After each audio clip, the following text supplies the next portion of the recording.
Let's mic news at 7। Congress नेता राहुल गांधी ने प्रधानमंत्री नरेंद्र मोदी पर शिक्षा व्यवस्था को बर्बाद करने का आरोप लगाया है।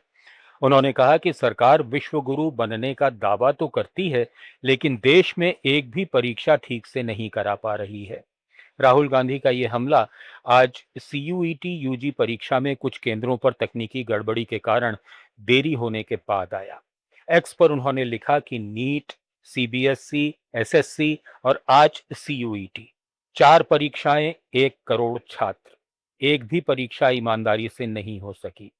राहुल गांधी ने आरोप लगाया कि इन लगातार गड़बड़ियों से छात्रों का भविष्य खतरे में पड़ रहा है और मोदी सरकार की शिक्षा नीति पूरी तरह नाकाम साबित हो रही है। कांग्रेस नेता पवन खेड़ा ने केंद्र सरकार पर सवाल उठाते हुए कहा कि बार बार पेपर लीक की घटनाएं सामने आ रही हैं, लेकिन इन्हें रोकने के लिए प्रभावी कदम नहीं उठाए जा रहे हैं। 2024 के बाद 2026 में भी पेपर लीक का मामला सामने आया, जो परीक्षा प्रणाली की सुरक्षा पर गंभीर सवाल खड़े करता है। पवन खेड़ा ने प्रधानमंत्री से जवाबदेही तय करने और इस मुद्दे पर स्पष्ट रुख अपनाने की मांग की। साथ ही उन्होंने शिक्षा मंत्री धर्मेंद्र प्रधान की भूमिका पर भी सवाल उठाते हुए कहा कि छात्रों के भविष्य से जुड़े इस मामले में जिम्मेदारी तय होनी चाहिए। ये प्रधानमंत्री जब कांड हो जाता है उसके बाद ही क्यों नजर रखना शुरू करते हैं? आप देखिए, पहलगाम हुआ, उसके बाद प्रधानमंत्री ने बोला भी सिंदूर की चिंता है, पहले नहीं थी। पहले होती तो कांड ही नहीं होता। अब पेपर लीक लगातार हो रहे हैं, ऐसा नहीं कि पहली बार हुआ, 25 में 24 में हुआ, तब भी प्रधानमंत्री ने निगरानी नहीं रखी, फिर वापस हो गया 26 में, कहते साहब अब निगरानी रख रहे हैं। तो अब जब भी कोई पेपर लीक होगा तो क्या प्रधानमंत्री इस्तीफा देंगे, जिम्मेदारी लेंगे? क्योंकि धर्मेंद्र प्रधान की तो कोई जिम्मेदारी अब बन नहीं रही। अब अगली बार पेपर लीक होगा, क्योंकि आप पेपर्स अब सुना है कि एयरफोर्स को यूज करने वाले हैं, तो क्या रक्षा मंत्री का इस्तीफा मांगे? एक मजाक बना रखा है। आज की जवाबदेही किसकी है? जो बीता हुआ कल है उसकी जवाबदेही तो नेहरू जी की है। सीयूईटी परीक्षा को लेकर आम आदमी पार्टी नेता मनीष सिसोदिया ने केंद्र सरकार और परीक्षा एजेंसी एनटीए पर गंभीर आरोप लगाए। उन्होंने कहा कि केंद्र सरकार द्वारा बनाई गई नेशनल टेस्टिंग एजेंसी के तहत देश की परीक्षाएं ठीक से नहीं हो रही हैं और नीट से लेकर सीबीएसई और एसएससी तक में अव्यवस्था देखने को मिल रही है। सीयूईटी परीक्षा में भी कई गड़बड़ियां सामने आई हैं, जैसे सेंटर और समय में बदलाव, जिससे छात्रों को परेशानी हो रही है। कोई एग्जाम ले लो, कोई एग्जाम ढंग से नहीं हो रहा इनसे। नीट की परीक्षा ठीक से नहीं हो रही।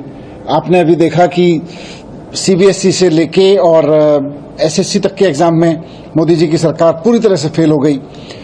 आज सीयूईटी यानी कि सेंट्रल यूनिवर्सिटीज में एडमिशन लेने के लिए जो लाखों बच्चे पहले अलग अलग यूनिवर्सिटीज की परीक्षा में बैठते थे, उनको नेशनल टेस्टिंग एजेंसी के हवाले करके बिठाया जाता है पिछले कई साल से।